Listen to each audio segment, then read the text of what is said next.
Hey, how we doing? It's Don, and I am, interestingly enough, out here at Butch Cassidy's residence when he was a young teenager from about the age of 14 to 18.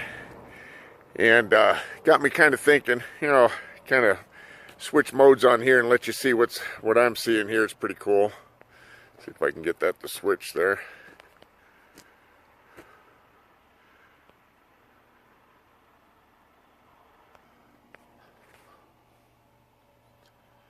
Alright, so we'll just kind of get you some pictures. Let me back up here so you can see it. This is home. Back in the 1800s, about 1880s, for a family. Lives up here in the hills.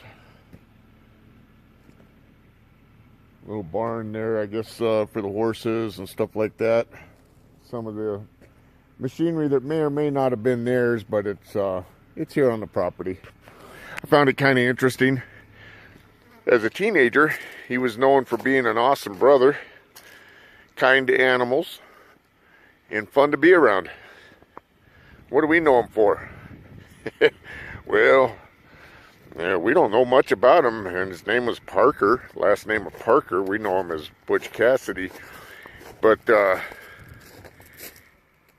we don't really know him that way, do we? We know him for being a bank robber, an outlaw, for doing stuff outlandish. But look at the beginnings. Humble beginnings. Then he went out and did some crazy stuff. What's he remembered for? Well, not that good, right? What kind of life did he get to live? Always on the run. He had a lot of lives, as the newspapers added. I'll add those pictures here at the end of the video. They thought they killed him a lot of times and found out they didn't. But here was my thought for the day. Here's a guy that started out humble.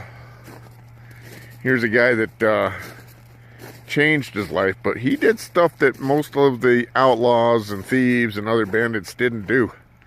He set himself apart. Because here we are over 100 years later and we still talk about him. We got movies on TV.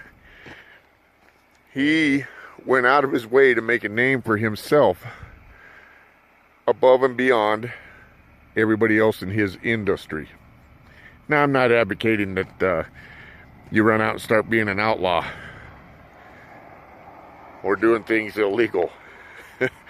But what I am thinking is, if we take the time in whatever our field is to do it differently than the masses, to set ourselves apart, that we're going to have a little bit of success the others aren't for a lot longer period of time. I was just watching a YouTube training video on that. I'll kind of cover that down the road, but it really caught me off guard. Each of us are marketing products or services or opportunities or whatever it might be. But at the end of the day, they buy us. So what are you really marketing? That's my question for today. What are you really marketing? Hey, subscribe to us, like us, stop by our Facebook page at Directors of Fun, because we like to have fun. Looking for people who've done some wild and crazy adventures in their life to post some stories there on that page. And make sure you like this and send it off. Share it. Talk to y'all later.